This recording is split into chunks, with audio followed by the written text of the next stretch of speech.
Good morning, grade fives. I hope you had a nice weekend. Today is Monday, which means we are starting with English. I want you to get your English Platinum textbook as well as your workbook ready, and also your English journal because you have some things to paste in. Okay, so first of all, we're going to start with a descriptive essay. Now, what is a descriptive essay? Now, what is the word descriptive? It's another word for describing something. Now, when we describe something, we don't just say, oh, here is my textbook. Okay? No. We would say, here is my big purple English textbook. Now that is describing, giving more information about what you're talking about, basically. So in the PowerPoint, you will see that I added after the English slide, there's a little page, a little picture that gives you some describing words. Okay, so for example, another word for large would be big or colossal, enormous, gigantic, huge. I want you to have a look at these words because these words are really important when writing an essay. You get marks for using nice big words because you can't always talk about large and fast and sad and hard and happy. You need to use nice big words. You're in grade 5, so you need to start using like bigger words. Okay, so please have a look at that before you write your descriptive essay. So when writing an essay, any essay or any creative writing, remember you need to have a planning, which is a bubble map, as well as in pencil your whole essay, and then you write a final, and remember to name them. This is your final, this is your planning. Okay, you get marks for planning, please remember. Good. Now the next fun thing we're going to look at is the subject and predicate. Okay, now subject tells us who or what a sentence is about, and the predicate tells us what the subject does or is. Okay, now we're going to look at these examples and we're going to underline together what is the subject in this sentence and build the sandcastle. So a subject, once again, is who is the sentence about. Now basically the sentence is about Anne. Okay, so Anne is the subject. Now the predicate tells us what the subject is doing or is. So what is Anne doing? She's built a sandcastle. This is the predicate. Okay, subject, predicate. Now in the next sentence, the dog brought the ball. Now, what is the subject? What is the sentence about? The dog. Remember, the is also here, the subject. Because it's not a dog or Peter's dog, it's the dog. Then, brought the ball would then be the predicate. Later on, we will be discussing on splitting the predicate up. We did this last term, but we're going to do it again. Okay, good. So then we have nouns and adjectives. Now, what are nouns again? Now, nouns are everything in the world. Everything. For example, this pen or a table, or love, or Mpo, or Cindy, or any name, anything is a noun. Now you get different nouns that you know. A proper noun, usually with a capital letter, your name, a place. Then we get common nouns, a pen, table, and then abstract nouns, which is love, things you can't touch and feel. Okay, but then we look at adjectives. Now, what is adjectives? Now, adjectives describes a noun. Describes a noun. For example, the red pen. So the word red. The big table. Once again, descriptive words.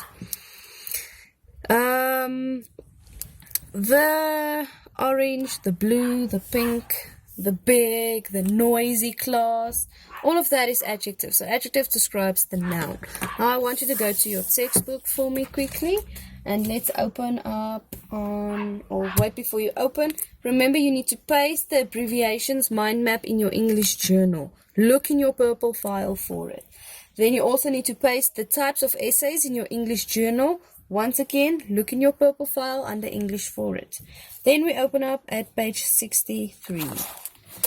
Okay, so we are looking at abbreviations. Now you know what abbreviations are, but basically a full stop and an abbreviated word. Words can be abbreviated in many different ways. So this is the different types of abbreviations. Now you know what abbreviations are. It's the shorter way to write a word. Okay, so now you get abbreviations. Any word that has been shortened in an abbreviated word. Full stops are only used when a shortened word does not end with a letter that it ends the full length word. For example, Monday. So it doesn't end with a Y, so you add a full stop. But let's say, for example, it did end with a Y. The abbreviation did end with a Y. It didn't have to have the full stop. Okay, then we get acronyms. Now acronyms are made up of the first letter of a string of words. For example, Randpark Ridge. Now I want to quickly show you this. You know our school, Randpark Ridge Montessori, but we talk about RRM. This is an acronym for the word Randpark Ridge Montessori. Okay, good. Then initialism are pronounced as letters. For example, TV. So it's an acronym for the word television, but we talk about TV. We don't talk about television really. Okay, and then as well as ATM, we don't talk about an automatic teller machine. It's an easier, shorter way to say the word. Okay, then truncation is truncated words that are shortened words. So talking about when something is fabulous, you would say something is fab. Or I want to go to the doc, you mean you're going to go to the doctor. Okay, so then remember there's no full stop because it's truncated words. Okay, that's how we say them, we pronounce them. It's not it's making them shorter to just say them shorter. Okay, good. Now you're going to look at question 1 and 2. Match each abbreviation used in the Juggling Club flyer on the next page with its full meaning. So here's the Juggling Club flyer. Now you need to match them up. And then in number 2, short these abbreviated words under the heading. Acronyms, initialism, truncated words. So you're going to make a table where you have acronyms, initialism, and truncated words at the top, and then you're going to divide these words and which one goes in which. Okay, so this is really interesting for you to learn because it's new. Okay, then we're going to go to page 71. You only do question 1 there, page 71. So this is where adjectives are describing words that tell us more about the noun. Okay, then you only do these. Question 1. Below is a list of endangered animals from Africa. Think of an adjective to describe each animal. So a cheetah, ostrich, tortoise, a gazelle, and a vulture. Okay. Then you go to page 82. Page 82. Now you're going to do the writing activity on page 83. So we're going to read page 82 and you're going to do the writing activity on page 83. You're going to be writing your own poem. Okay. So, write your own poem of at least 60 words about a relationship between yourself and an animal. Okay. So we're going to start. Before you write, choose an animal you care about. It may be a pet or wild animal or pet that you would like to have. Okay, choose a theme or central idea.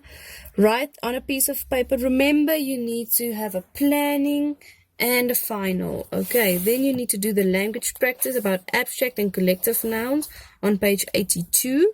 So you do question 1, 2, and 3. Copy the rhyme below, underline the abstract noun, and circle the collective nouns. A swarm of bees may fill us with fear, but a flock of doves is a joy to be near. And then number 2, match each animal with a collective noun. A skull, a school, wisdom, a pack, and a gaggle. Then 3, now make up your own collective noun for the following. Goblins, picnics, bubbles, headmasters. Okay, so this can be anything that you make up. Then the last activity that you have to do is on page 90. Now here you're going to write a description of 2 people. One is very selfish and greedy, and the other is very generous. They do not have to be realistic. Okay, so remember you need to do a mind map or a bubble map about each one. Do a planning and then a final. Okay, so remember to use descriptive words to describe these people. Then you have a formal assessment listening test. Okay, so the questions are on page 68. Let me just show you page 68. So here's the questions. I will be sending a voice note with me reading the story to you on WhatsApp. And then you also have a formal assessment on page 69, which is a reading comprehension. So you look at this and then you answer these questions. Remember to do the formal assessments on 2 separate papers. If you have any questions, remember I am available on WhatsApp. You can contact me or you can leave the questions for Zoom. But please feel free to ask me any questions. Good luck, guys. Bye.